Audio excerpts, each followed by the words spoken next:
último tramo del programa de esta noche. Les decía que íbamos a hablar de otros asuntos, pero antes, para cerrar el asunto del día, sin duda, vamos a hacer una conexión con Caracas. Guillermo Vargas, muy buenas noches.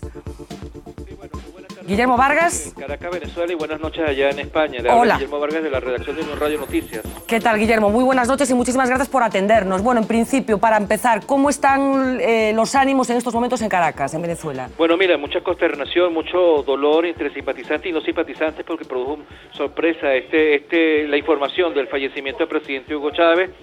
Sabemos del presidente, por parte del vicepresidente Nicolás Maduro, que invitó a los simpatizantes del oficialismo de PSUV, Partido Socialista Unido de Venezuela, a que se congreguen frente al hospital militar para expresar su solidaridad con la familia del presidente Chávez, fallecido presidente Chávez, y también en todas las plazas Bolívar de toda la ciudad, de todos los estados del país, para que se congreguen en este momento de dolor. Hay mucha consternación.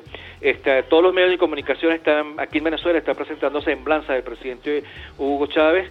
Y bueno, en las comunicaciones del mismo momento a la cadena nacional, hace aproximadamente 45, casi una hora, que informó el vicepresidente Maduro, todos los servicios de internet, comunicaciones, teléfonos, colapsaron.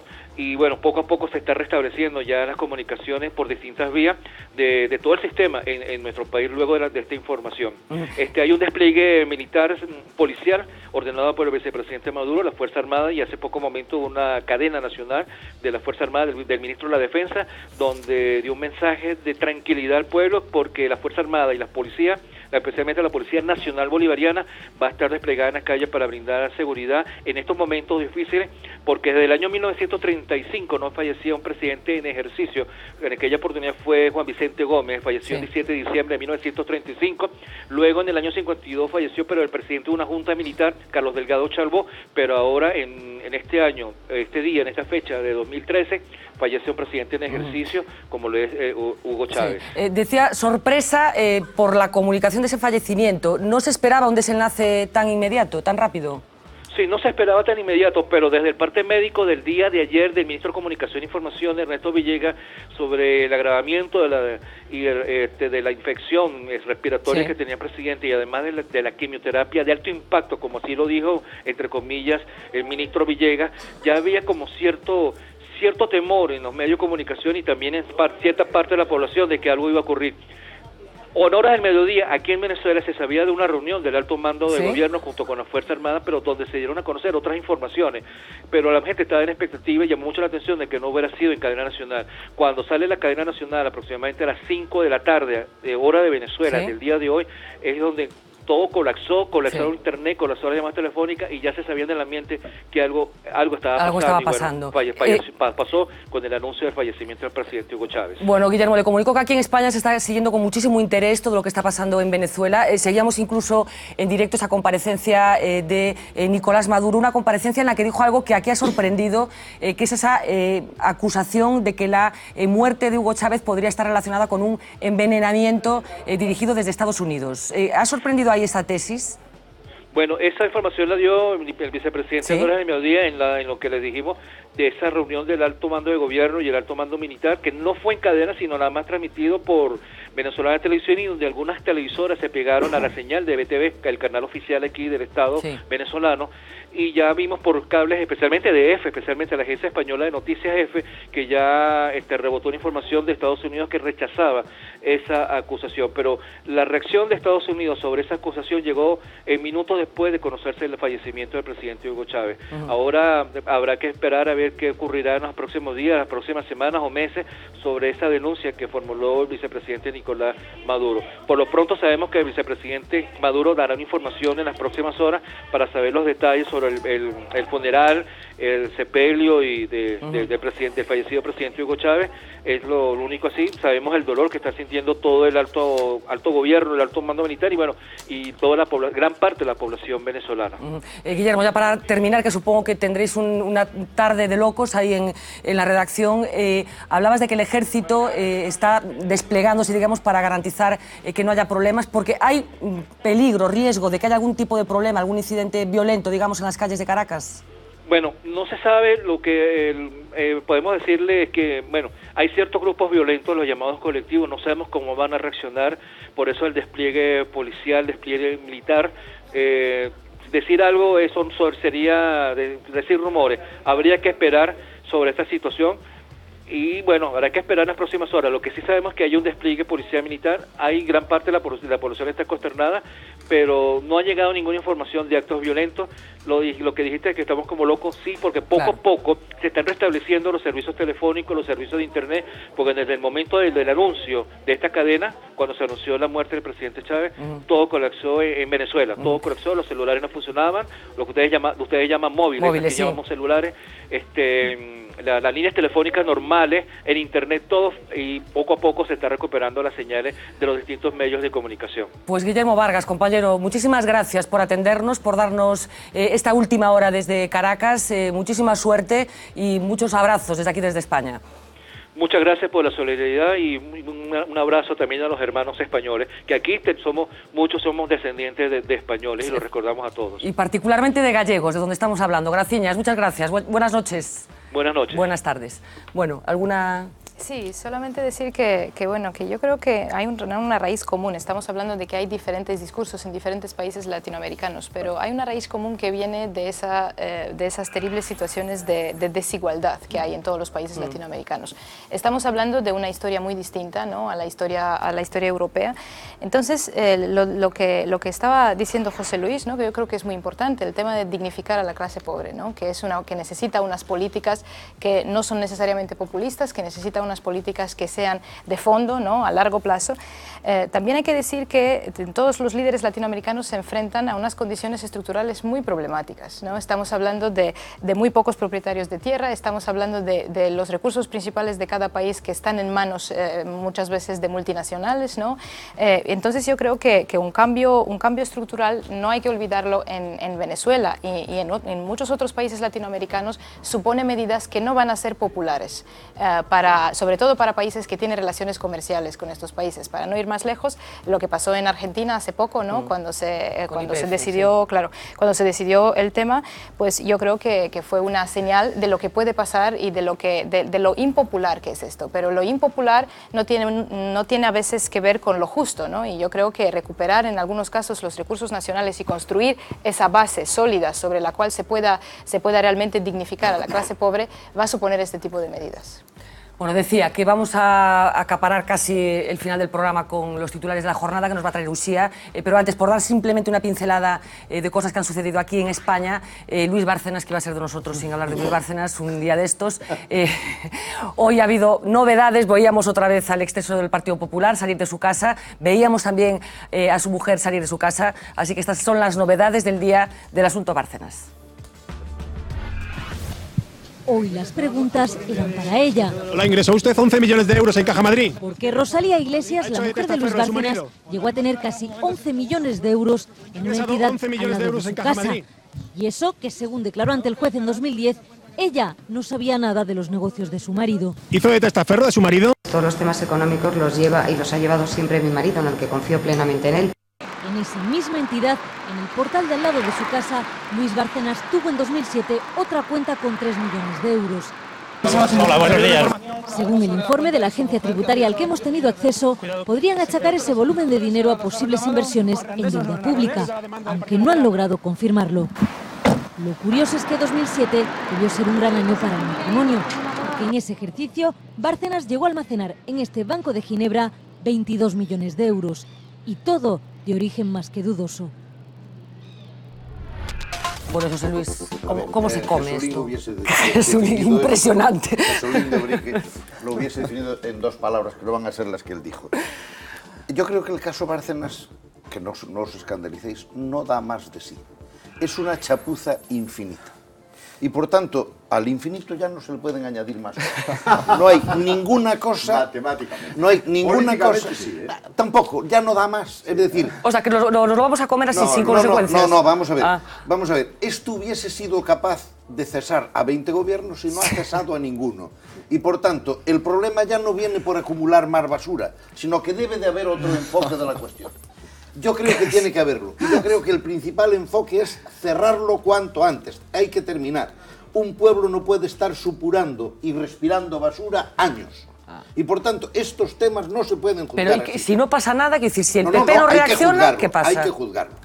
hay que juzgarlo. No se puede hacer una investigación infinita, un tratamiento infinito, estar pidiendo el certificado del año 20, estar mirando si ahora robó o no robó. A ver, lo robó, lo metió en bolsas, se lo llevó, uno metía 11 millones por aquí, el otro 38 por allá, los millones no pueden salir de otro sitio más que del Partido Popular, el Partido Popular no lo sacaba de otro sitio más que de las comisiones sí. Solo se dan por actos de gobierno delictivos, los delincuentes por tanto están situados en la cima de las estaciones políticas. ¿Qué hay que discutir más de todo esto? Nada, y por tanto ciérrenmelo de una vez, metan en la cárcel a unos cuantos y ya está, y no tengan al país en medio de la política. Completamente de acuerdo, no, pero la pregunta que te hago es, la investigación judicial, lógicamente, no se va a cerrar mañana.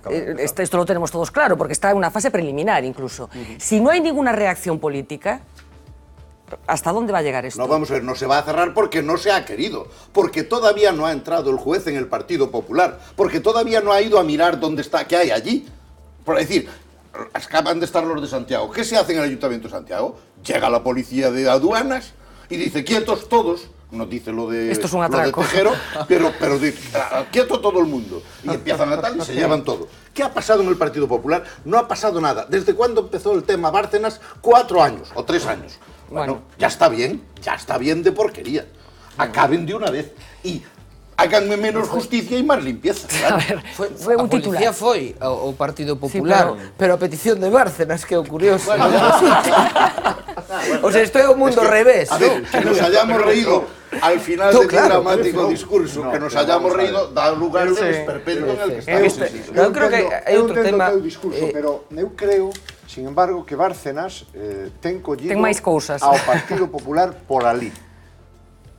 E cando queira apretar como no dentista, sabedes o chiste do dentista, bueno, vamos a ver, eu creo que, eu teño dito aquí, eu creo que a miña tesi segue sendo que Rajoy non chega a Navidad por culpa deste asunto. Ainda non estamos en Semana Santa. Bueno, de aquí a Navidad. Pero eso creo eu, A ver, Rúas, decías. Bueno, eso habrá que preguntarle a muller, porque últimamente, quero dicir, nesta situación, eu, e logo, bueno, pues tamén Dimitra pode falar, pero a condición femenina, como está quedando? Quero dicir, primeiro, Urdangarín dice, mi mujer ocupaba un sillón.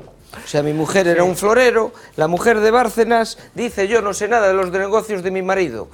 Ana Mato dice, mi marido tenía un Jaguar en el garaje, pero yo no sabía nada, ¿no?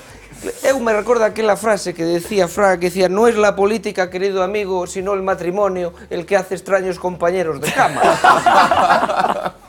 Porque, vamos, o sea, esto é tomar a xente por parva, neste sentido, me parece... Déjame que diga una cosa simplemente por justicia poética, precisamente de Ana Mato.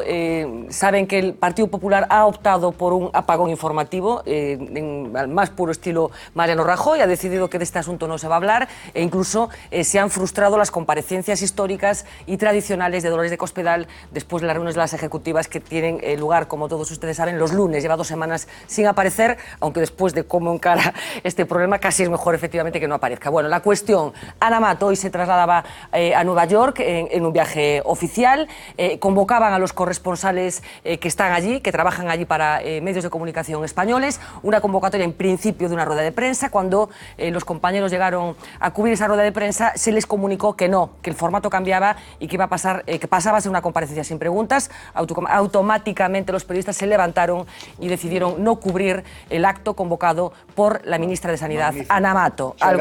Algo que a lo mejor hay que empezar a hacer, efectivamente.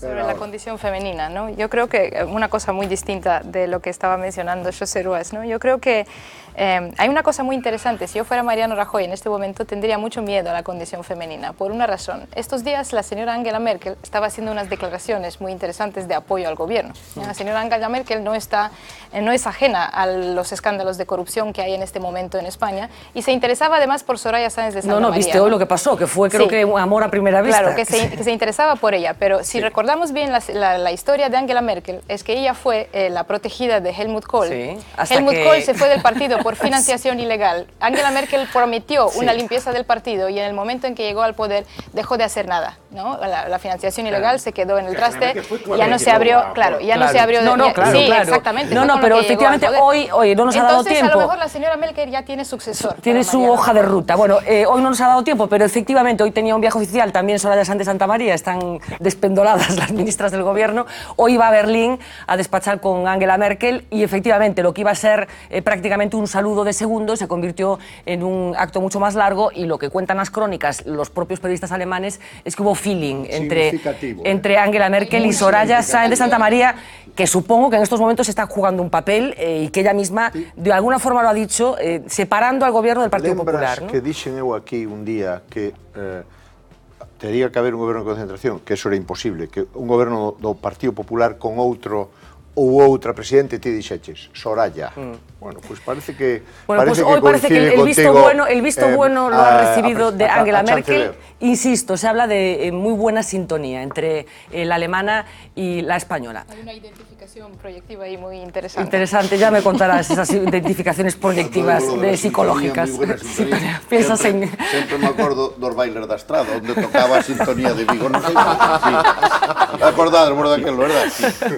Pues a mí Soraya non me gusta nada, nada. Por qué? Porque non me gustan as políticas que ten. Primeiro porque non ten discurso político ningún, non ten ningún tipo de programa. É unha persona, unha técnica, un alto cargo da burocracia do Estado, está aí moi ben, pero non ten ningún tipo de discurso político. Pero tampouco se pode decir que lo tenía Mariano, Miguel. Do Partido Popular, No, porque era do Estado, era do Estado. Sí, pero que do Estado somos moitos aquí, pero quero dicir que a burocracia do Partido Popular. Sí, pero é un alto cargo do goberno, unha persona técnica, sempre moito de leis, pero unha persona sin discurso político ningún, nunca yo decir nada. Pero tampouco se puede decir que Mariano Rajoy tiene discurso político. Es difícil de saber si es mejor el de... Mariano Rajoy. No, yo iba a decir el de ¿cómo se llama? Dolores de Cospedal, sí. Ese discurso, el discurso político de Cospedal es enorme. Pero tiene habilidad lingüística, porque eso de la simulación indiferida es muy difícil. Cantinflista. Bueno, después vamos a hablar... Gobernos técnicos acabamos con Pepe Grillo, como en Italia con tanto goberno técnico, ou con Siriza como goberno técnico de... Bueno, vamos al plato de informativos. Allí está Uxía Rodríguez para contarnos otras cosas que han pasado este martes. Adelante, Uxía. ¿Qué tal? Pues vamos a comenzar este último repaso hablando de economía con un hecho histórico cargado de simbolismo porque hoy el Dow Jones, el índice de referencia de Wall Street, ha recuperado los niveles previos al estallido de la crisis financiera. Ha repasado el récord que ostentaba desde el 9 de octubre de 2007. Los economistas aseguran que la confianza ha vuelto a los mercados, aunque este repunte no se corresponde con la marcha de la economía real.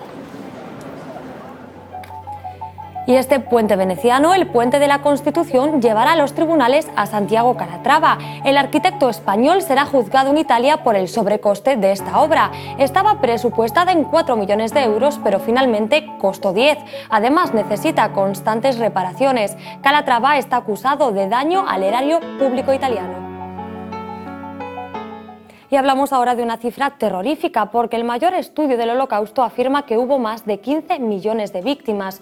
Un estudio que multiplica por 3 el impacto del nazismo y que habla de 42.500 guetos, campos de concentración y trabajos forzosos repartidos por buena parte de Europa. En total, entre 15 y 20 millones de personas murieron o estuvieron internadas en esos centros, la mayoría judíos, pero también gitanos y homosexuales.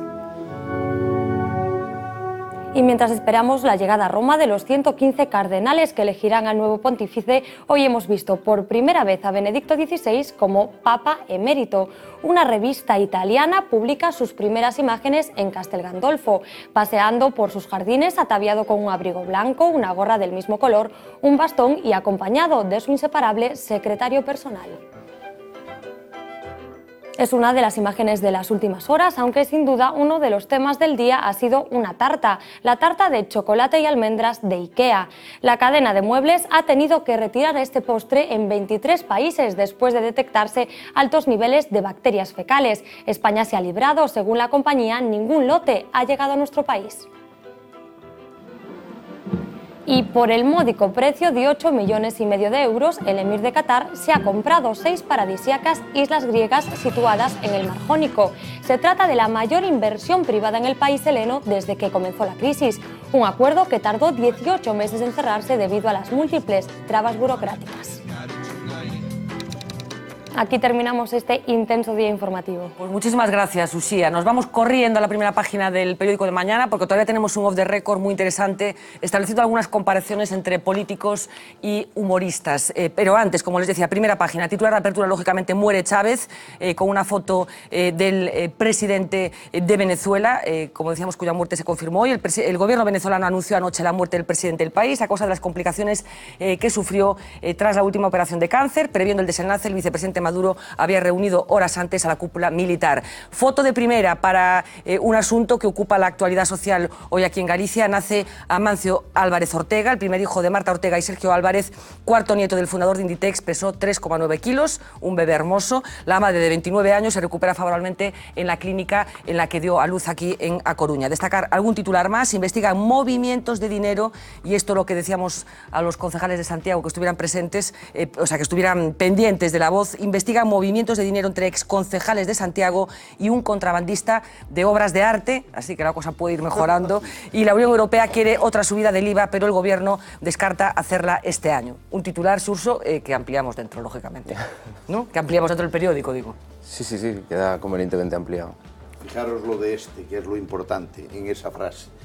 Porque una cosa es Europa pide una subida del IVA y el gobierno lo descarta. Este año. Y cuando se mete quiere decir que va a ser el próximo. Estamos fastidiados. O antes ya. Off the record, les decía, nos han inspirado los políticos, han inspirado en concreto a Lois Balado para hacer estas comparaciones tan malvadas.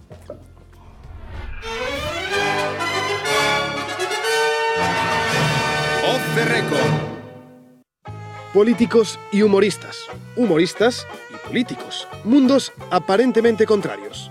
Aparentemente. Si hay una agencia o alguien que dice que este fin de semana vamos a pedir el rescate, como dicen ellos, caben dos posibilidades. Que esa agencia tenga razón y mejor información que yo, lo cual es muy posible, o que no sea así, lo cual, pues a lo mejor también es posible o no, ¿qué más da? Dice que la parte contratante de la primera parte será considerada como la parte contratante de la primera parte. ¿Qué tal? Está muy bien, ¿eh? Últimamente la política en nuestro país parece querer rendirle un homenaje al mundo de la risa, y algunos de los sketches más famosos de nuestro humor bien podrían ser readaptados. Vamos a ver, la indemnización que se pactó fue una indemnización en diferido, y como fue una indemnización en diferido... Gracias, amiga, por ahora se habla mucho de pagos que no tienen retenciones a la Seguridad Social, ¿verdad? ¡Sí! En forma, efectivamente, de simulación o de lo que hubiera sido en diferido. Bueno, pero ¿tú qué pasa? ¿Que buscas problemas o los tienes? ¿Cómo es esto? En Cataluña también hay mucho potencial cómico. Artur Mas, por ejemplo, es puro talento, tanto en solitario... Dice que era un tío que iba por la calle, para otro le dice, oiga, por favor, digo, la calle es Saboya. Digo, hombre, de usted anda dando brincos, claro que es Saboya. Como en pareja, un dúo que inevitablemente nos recuerda a algo. Tiene un mandato muy claro de la ciudadanía. Si ustedes suman los diputados... De repente le vamos a enseñar cómo se llena un vaso de agua. Ya a partir de este instante todas mis palabras las irá traduciendo mi compañera al francés, que como verán es una lengua que domina perfecto. Pero ¿y si al salero andaluz del ministro de Hacienda, estrella mediática del Ejecutivo Popular, le añadimos un poco de humor gallego? Pues quién sabe si además de esbozar una sonrisa, conseguiríamos dar pasos hacia la luz. La crisis se puede rebajar un poco. Un 15% o un 20 por 50. Si pagan eso todo en el mes de enero, crisis hay menos.